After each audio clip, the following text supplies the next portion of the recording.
कल 26 जनवरी की वजह से हमारी जो क्लास है ऑनलाइन वो हो नहीं पाई थी, इसलिए आज वापस से हम क्लास को आगे बढ़ाते हुए नए टॉपिक पर चर्चा करेंगे, जिसका शीर्षक है विशेषण।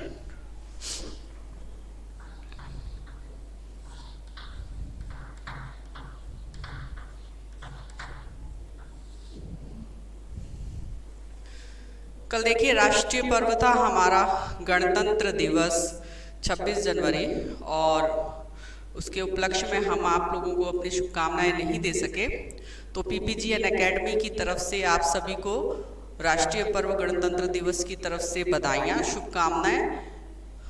होनी तो बात ये चाहिए थी कि कल ये शुभकामनाएं आपको दी जाती, लेकिन हम पर्व मनाने के लिए इकट्ठा हुए थे और हमने बड़े ही उत्साह के साथ में अपना जो कार्यक्रम है उसको बहुत भली भांति तरीके से मनाया और अपनी खुशियों को साझा किया।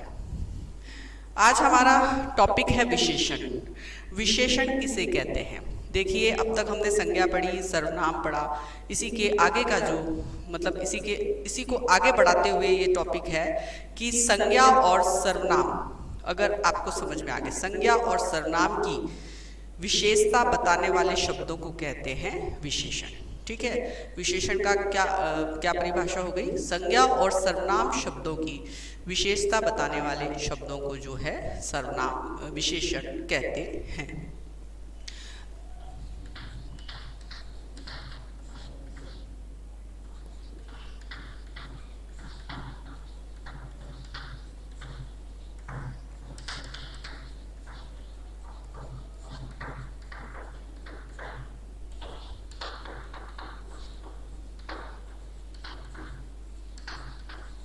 संज्ञा या सर्वनाम की विशेषता बताने वाले शब्दों को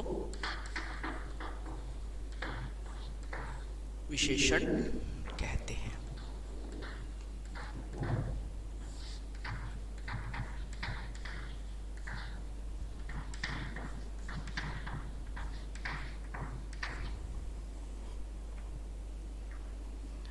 जैसे कि वाक्य लेते हैं हम कि सीता बहुत सुंदर है।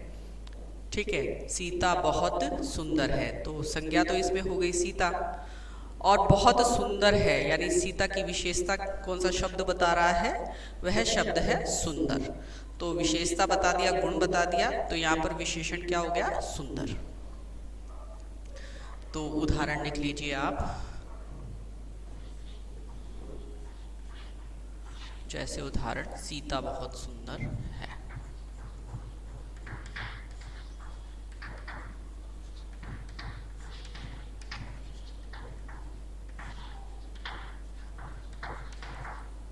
सुंदर शब्द हो गया। ठीक है, अब एक तो है विशेषण, और दूसरा जो एक शब्द और आपने देखा होगा विशेष्य जिसे बोलते हैं। तो विशेष्य किसे कहते हैं? इसमें बच्चों को कंफ्यूजन रहता है। तो जो विशेषता बता रहे हैं जो शब्द, वो तो है विशेषण, ठीक है, और जिसकी विशेषता बताई जा रही है वो है विशेष्य। ठीक है, जिनकी विशेषता बताई जा रही है वो है विशेष्य। तो पहले तो कुछ एग्जाम्पल आप इधर लिख लीजिए, ये इधर लिखवाने थे मुझे, जैसे कि आपको ज़्यादा अच्छे से समझ में आ जाएगा। नाटा, पतला, गोरा, कुछ उदाहरण जिससे आपको और ज़्यादा स्पष्ट हो जाएगा। काला, बदसूरत, सुंदर, और एक ही उदाहरण आपको करवा दिया। एक और उदाहरण लिख लीजिए, मयंक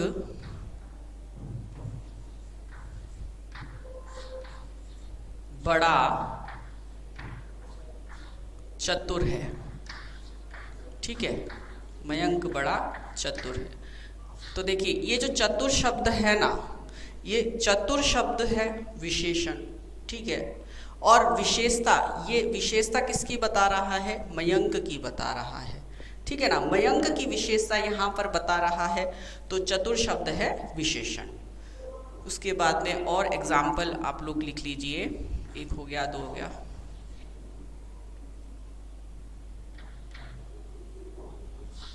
शकुंतला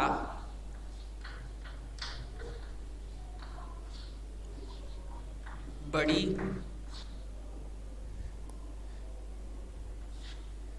तेज गाड़ी चलाती है।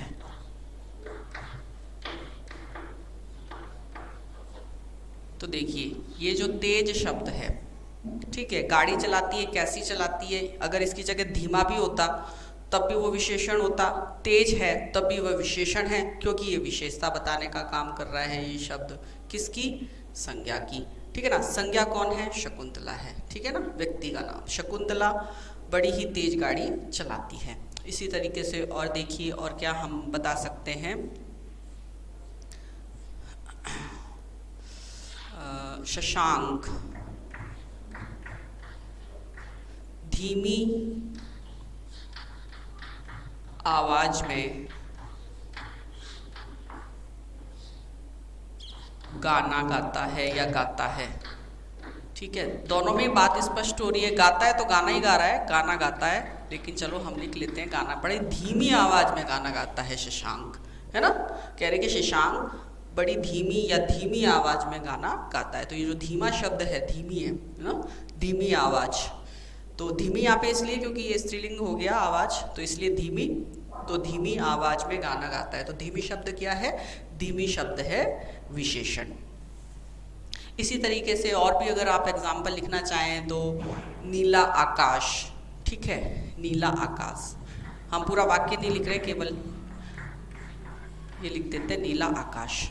तो देखिए अब इन दोनों में से विशेषण कौन सा हो गया, नीला, रंग है ना, रंग बता रहा है, कैसा है रंग, नीला, यानी कि विशेषता बता रहा है आकाश की, ठीक है। तो यहाँ पर ये तो है विशेषण, और किसकी बताई जा रही है, आकाश की विशेषता बताई जा रही है, तो आकाश क्या हो गया, यहाँ पर विशेष्य हो गया। इसी तरीके से दूसरा उदाहरण देखिए, गोरी लड़की, गोरी लड़की, तो विशेषण हो गया गोरी, और लड़की क्या है, विशेष्य हो गई, क्योंकि जिसकी विशेषता बताई जाती है वो विशेष्य है, और जो विशेषता बताई जा रही है वो विशेषण है, जो गुण बताया जा रहा है, ठीक है। काला आदमी,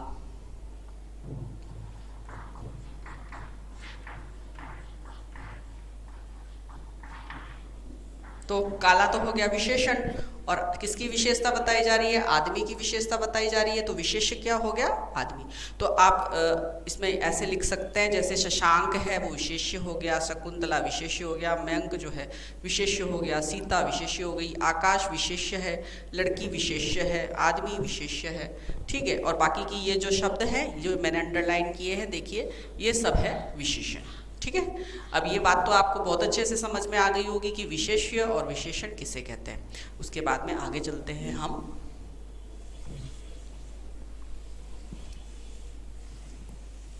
जिस तरीके से संज्ञा और सर्वनाम के भेद हमने किए थे, उसी तरीके से विशेषण के भी भेद होते हैं। तो विशेषण के मुख्यतः 4 भेद होते हैं। विशेषण के मुख्यतः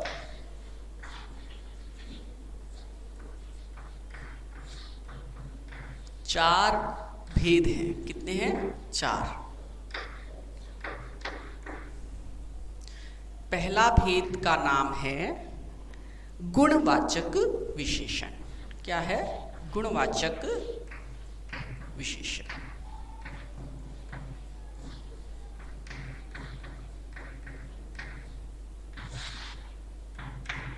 गुणवाचक विशेषण की परिभाषा देखिए, जो विशेषण संज्ञा या सर्वनाम के गुण, दोष, रूप, रंग, आकार आदि की जो मतलब जिसमें से दशा भी आ गई, स्वाद भी आ गया, तो ये सब जो मतलब चीज़ों का बोध करा रहे हैं। किसकी? रूप, रंग, आकार, गुण, दशा, स्वभाव, अवस्था, इन सब का जो है बोध कराने वाले शब्द हैं, वो क्या कहलाते हैं? गुणवाचक विशेषण कहलाते हैं। तो लिखिए, जो विशेषण संज्ञा या सर्वनाम, जो विशेषण संज्ञा या सर्वनाम, संज्ञा या सर्वनाम के गुण, दोष के गुण, दूसरा दोष, तीसरा स्वभाव, दशा, रंग, आकार, रंग, आकार, स्वभाव, स्वभाव हमने लिख दिया, दशा लिखेंगे, दशा,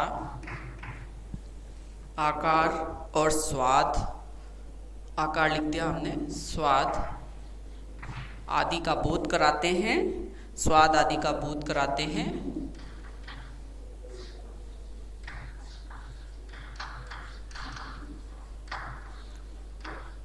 आदि का बोध कराते हैं, वे गुणवाचक विशेषण कहलाते हैं। और इसके अलावा अन्य कई विशेषताएं भी बताते हैं, ये भी लिख लीजिए आप, इसके अलावा कराते हैं, इसके अलावा अन्य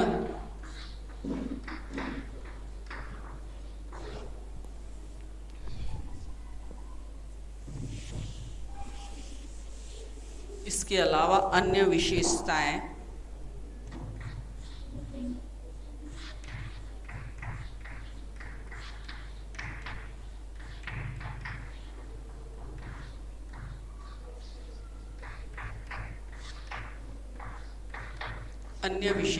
भी बताते हैं, वे गुणवाचक विशेषण कहलाते हैं।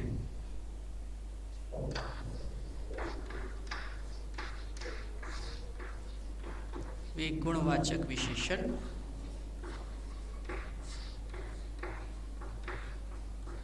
कहलाते हैं या कहे जाते हैं, एक ही बात है, कहलाते हैं।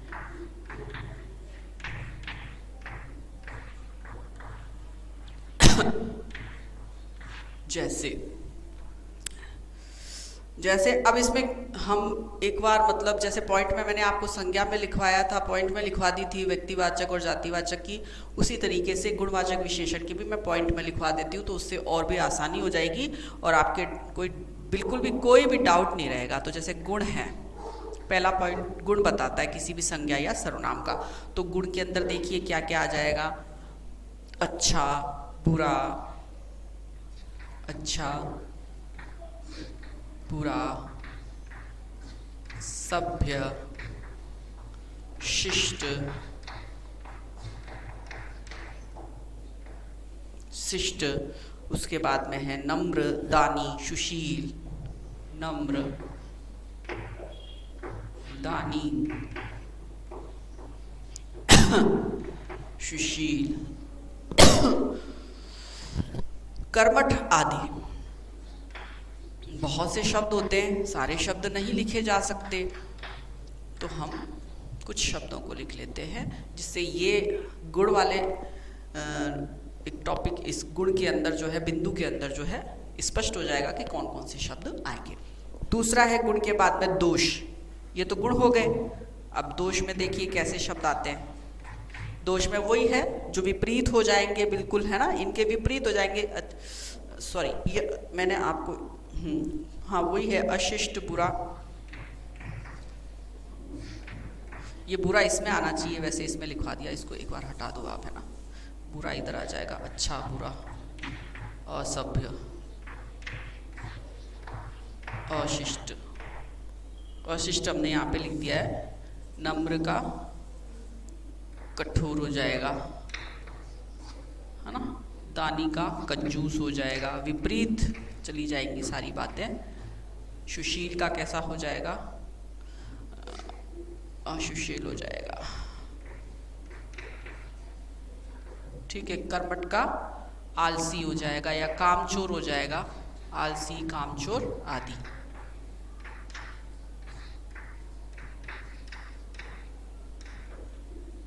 आदि। उसके बाद में गुण हो गए, दोष हो गए। उसके बाद में देखिए रंग, रंग में तो सारे आप लिख लेना, रंग जितने भी हैं, काला, सफ़ेद, नीला, बैंगनी, लाल, गुलाबी, हरा आदि, सारे रंग आएंगे, ठीक है, हरा आदि। रंग के बाद में आ जाएंगे रूप, रूप में आ जाएगा सुंदर, कुरूप, आकर्षक, सुंदर, कुरूप, आकर्षक।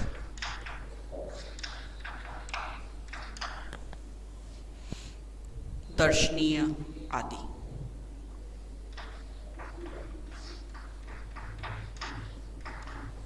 दर्शनीय यानी देखने योग्य, आकर्षक यानी कि जो अपनी तरफ खींचता है ना। फिर देखिए रूप के बाद में दशा,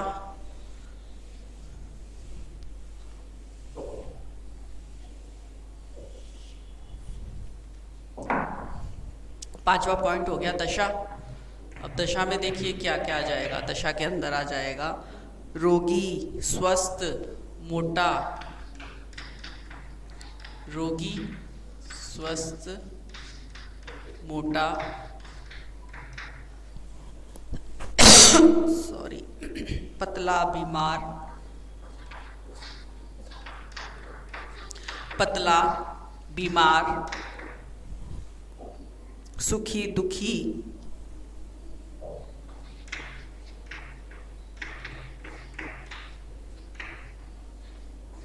पिघला, गाढ़ा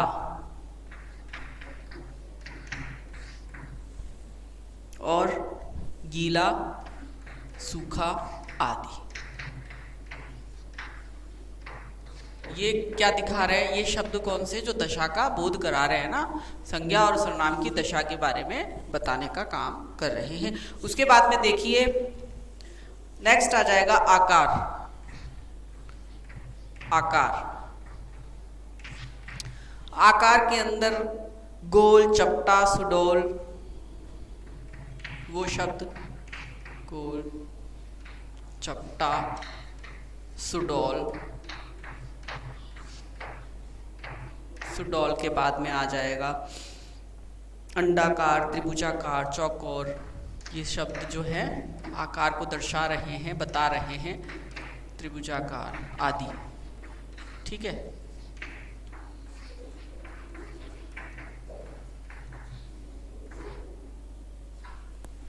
उसके बाद में आकार के बाद में देखिए दिशा। अब दिशा के अंदर तो 4 दिशाएं हैं ही, उसके अलावा जो उसके कोण होते हैं वो हो गई। और या फिर दिशा में ये शब्द भी आ जाते हैं जैसे कि ऊपरी, बाहरी, भीतरी, है ना, अंदरूनी। ये शब्द भी एक तरीके से दिशा के अंदर ही काउंट होंगे। तो लिख लीजिए आप पूर्वी या दक्षिणी, दक्षिण, दक्षिणी, दक्षिण, उत्तरी, उत्तर, दक्षिण, दक्षिणी, पश्चिम, पश्चिमी। ठीक है। भीतरी लिखिए, भीतरी, बाहरी, अंदरूनी,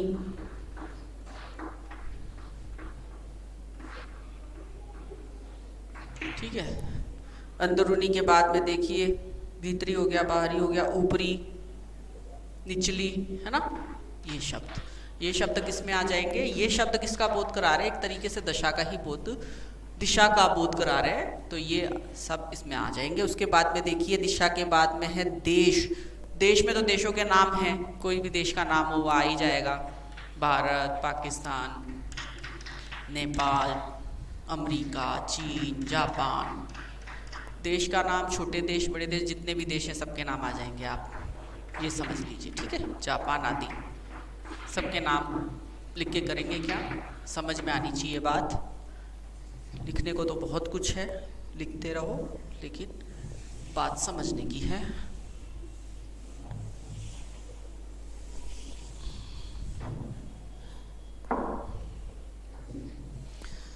देश के बाद में आ जाएंगे काल। ठीक है। हाँ, काल के अंदर देखिए नया, पुराना। ठीक है। ये काल के अंदर नया, पुराना। उसके बाद में ताजा, प्राचीन, बासी, ताजा, बासी, प्राचीन, अगला, पिछला, अगला, पिछला, मौसमी,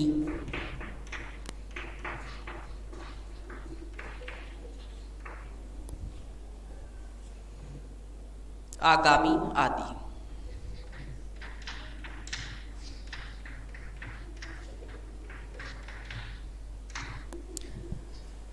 अब काल के बाद में और कौन से रह गए हैं पॉइंट, हमारे बिंदु रह गए। एक आयु, आयु के अंदर देखिए, आयु में आ जाएगा युवा, वृद्ध, युवा, वृद्ध, बाल, किशोर आदि।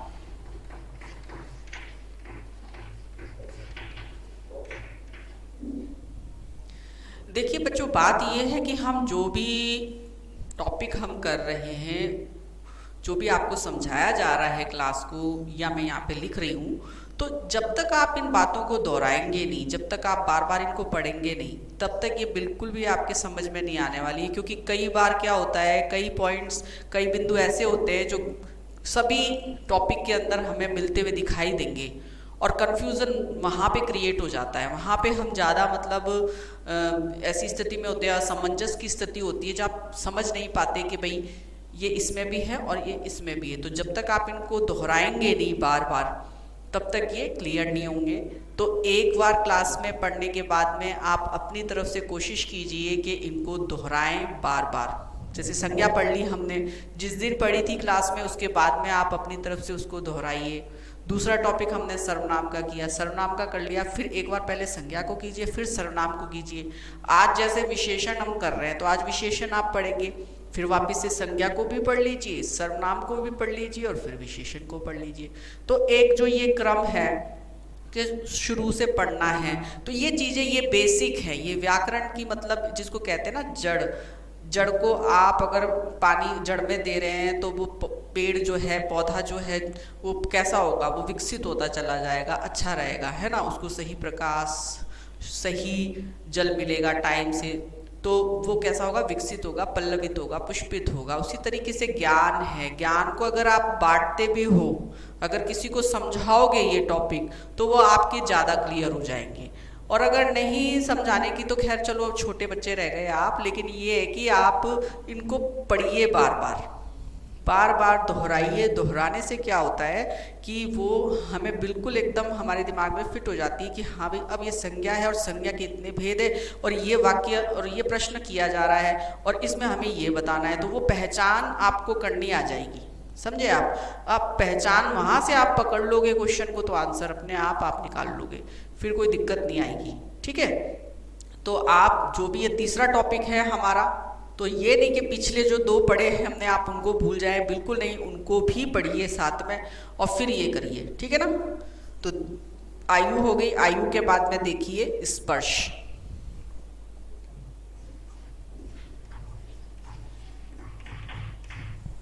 स्पर्श में देखिए क्या होगा, स्पर्श कोमल, कठोर, मुलायम, खुरदरा, कोमल, कठोर, मुलायम, खुरदरा आदि।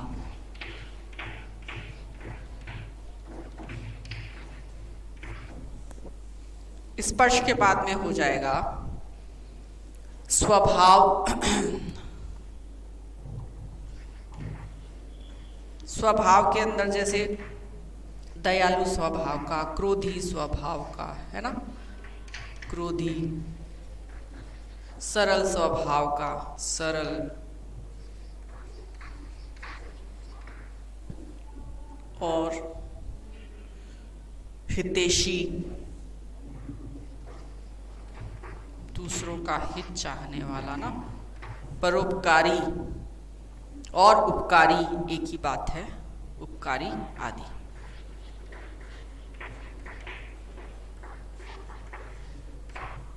आदि शब्द का यही मतलब है कि केवल यही, ये शब्द तो हैं ही, लेकिन इनके अलावा भी बहुत से शब्द आते हैं जो इनमें इंक्लूड होंगे, इनमें जुड़ेंगे।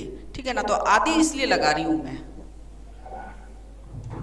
फिर स्वभाव के बाद में देखिए स्वाद। स्वाद में तो आप जल्दी से जान जाओगे, कड़वा, मीठा, कटु, कड़वा, मीठा, खट्टा, तीखा, रसीला, आदि।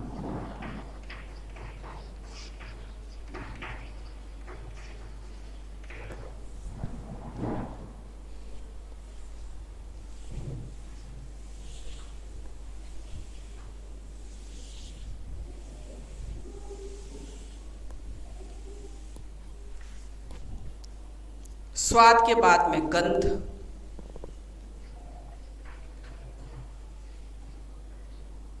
खुशबू,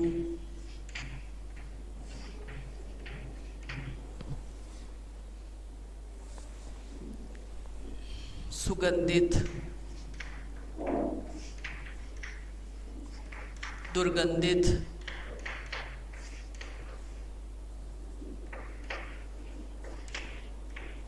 आदि। फिर है गंध के बाद में प्रभाव। प्रभाव शब्द जो है, देखिए इसमें आ जाएगा मादक, मोहक, उत्तेजक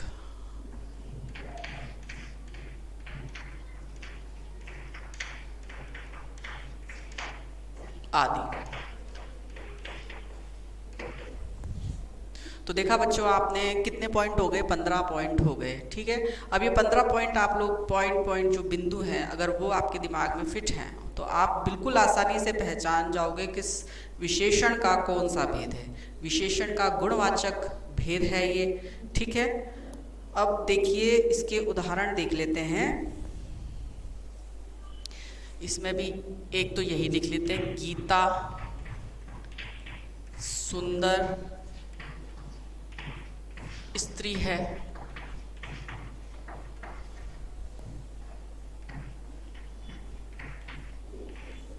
दूसरा लिख लीजिए, हिमांशु एक दयालु व्यक्ति है।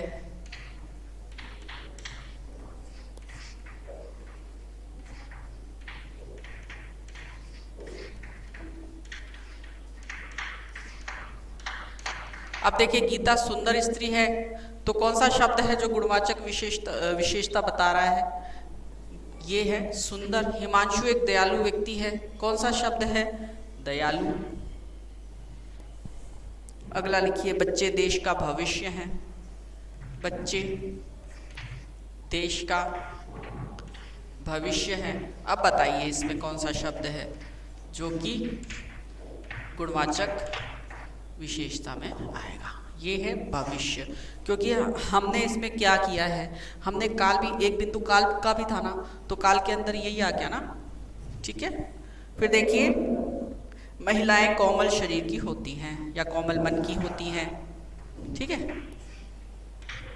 कोमल मन की होती हैं, मन की होती हैं। इसमें कौन सा शब्द है जो कि हमें बताएगा कि भाई ये गुणवाचक विशेषण है, कोमल। ठीक है, तो ये तो हो गई हमारी गुणवाचक विशेषण। उसके बाद में दूसरे नंबर पर है परिमाणवाचक विशेषण।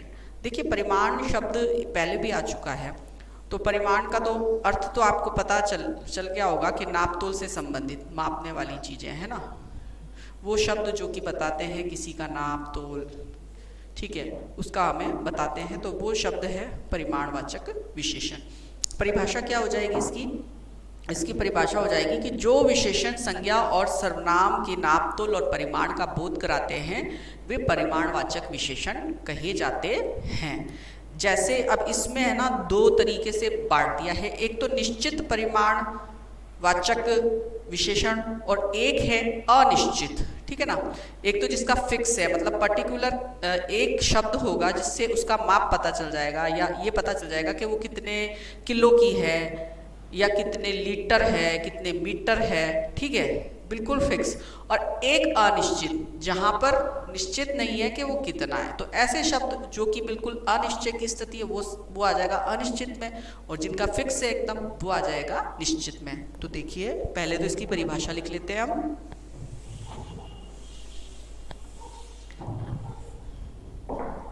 दूसरा विशेषण हो जाएगा हमारा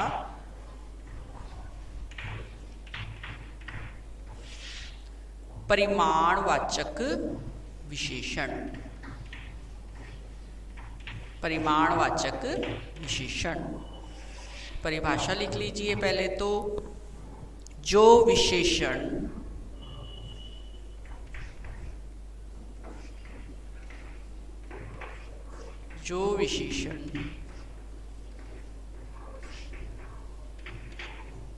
संज्ञा या सर्वनाम की नाप तोल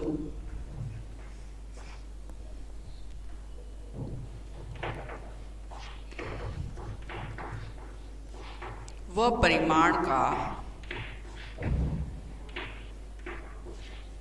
बोध कराते हैं, परिमाण का बोध कराते हैं,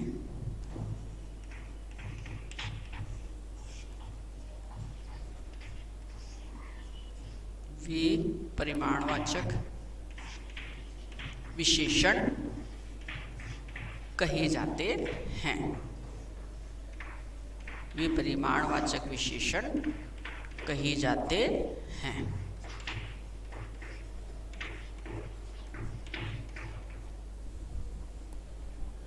जैसे 3 पाव चीनी,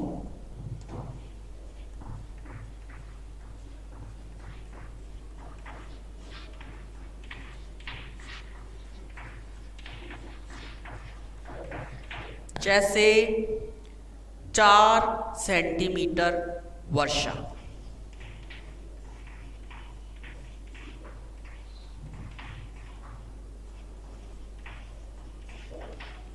जैसे इतने कुछ, ये शब्द भी इतने कुछ, ये शब्द भी परिमाण का बोध करवा रहे हैं, परंतु इसमें सही नाप नहीं पता, सही माप का पता नहीं है, इसलिए ये किस में आ जाएंगे, ये आ जाएंगे अनिश्चित परिमाणवाचक विशेषण में। ठीक है, तो इतने आप लिख लीजिए, यहाँ पे लिख लीजिए इतने कुछ।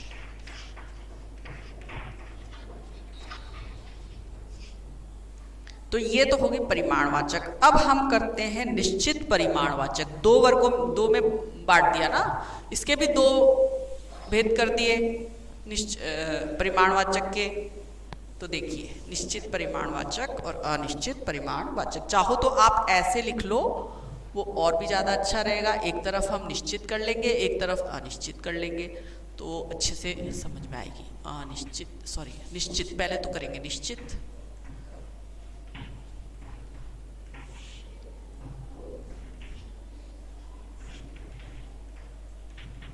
निश्चित परिमाणवाचक विशेषण,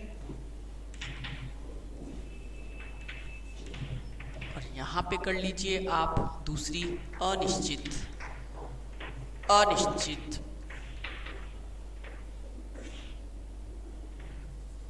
परिमाणवाचक विशेषण।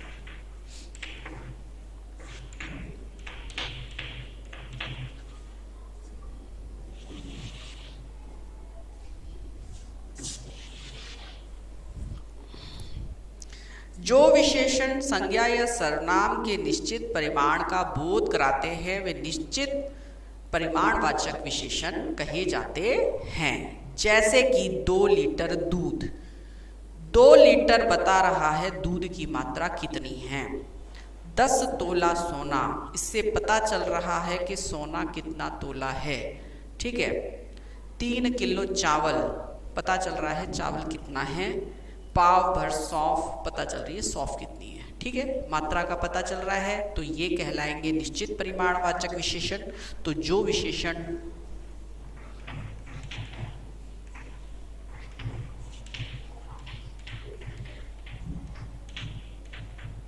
संज्ञा या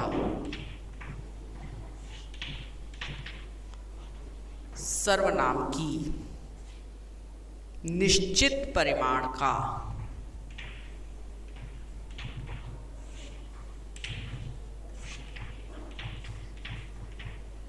बोध कराते हैं,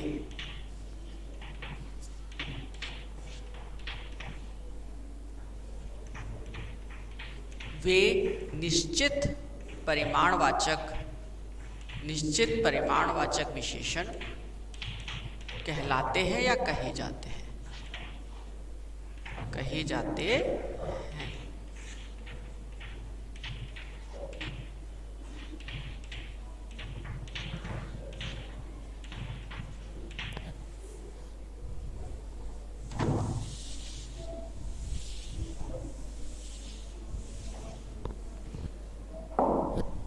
जैसे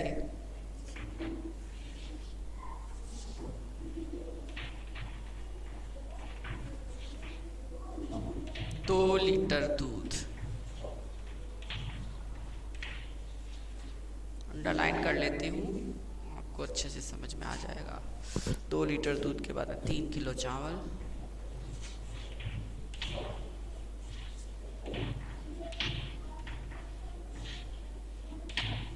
फिर है 10 तोला सोना,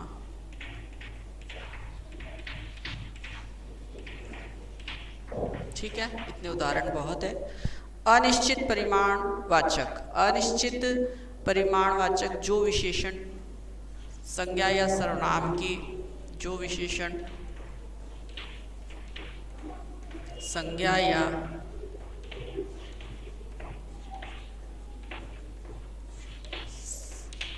सर्वनाम की अनिश्चित मात्रा का या परिमाण का बोध कराते हैं। संज्ञा सर्वनाम की अनिश्चित, कैसी अनिश्चित मात्रा या परिमाण का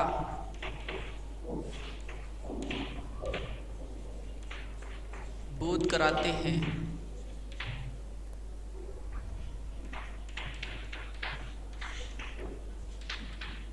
वे अनिश्चित परिमाणवाचक विशेषण कहे जाते हैं।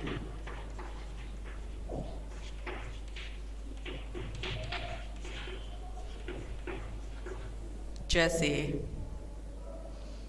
इस व्यापारी ने बहुत धन कमाया है, वाक्य के जरिए समझ लीजिए। जैसे इस व्यापारी ने बहुत धन,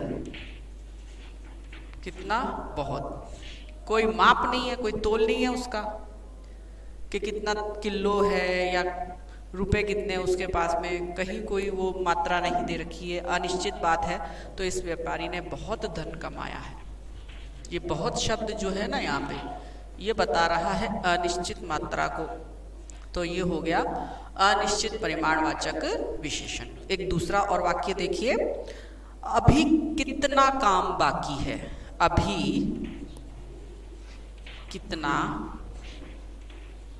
काम बाकी है। अब कितना काम बाकी है, कोई मात्रा नहीं है, कहीं पता नहीं चल रहा काम कितना है, तो अनिश्चित हो गया, तो अनिश्चित परिमाणवाचक। इसी तरीके से देखिए, मुझे थोड़ा सा पानी दे दो, मुझे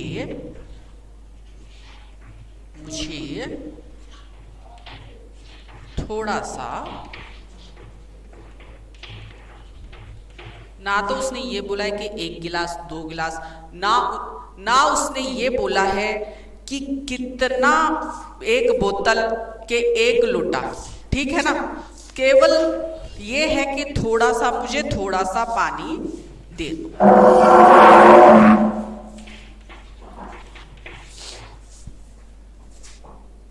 तो ये मात्रा का बोध नहीं हो रहा, अनिश्चित मात्रा का है, तो ये हो गया अनिश्चित परिमाणवाचक विशेषण। तो देखिए एक बार रिवाइज कर लेते हैं, आप और क्लियर हो जाओगे। जो विशेषण संज्ञा या सर्वनाम की निश्चित परिमाण या मात्रा का बोध कराते हैं, यहाँ पे लिखा नहीं है मैंने, निश्चित मात्रा या परिमाण का बोध कराते हैं, वे निश्चित परिमाणवाचक विशेषण कहे जाते हैं। जैसे 2 लीटर दूध, 3 किलो चावल, 10 तोला सोना, ठीक है। जो विशेषण संज्ञा या सर्वनाम की अनिश्चित मात्रा या परिमाण का बोध कराते हैं, वे अनिश्चित परिमाणवाचक कहे जाते हैं। जैसे कि इस व्यापारी ने बहुत धन कमाया, अभी कितना काम बाकी है, मुझे थोड़ा सा पानी दे दो। ये तो हो गए हमारी परिमाणवाचक से संबंधित दोनों भेद। अब देखिए आपके आज 2 ही हुए हैं विशेषण के भेद, 2 और बच रहे हैं। बहुत अच्छे से समझेंगे, बिल्कुल आपके क्लियर हो जाएंगे और कहीं डाउट्स नहीं रहेंगे। तो आज की क्लास हम यहीं पे समाप्त करते हैं और अपनी अगली क्लास में इस टॉपिक को हम बिल्कुल समाप्त कर देंगे। ठीक है, गुड बाय।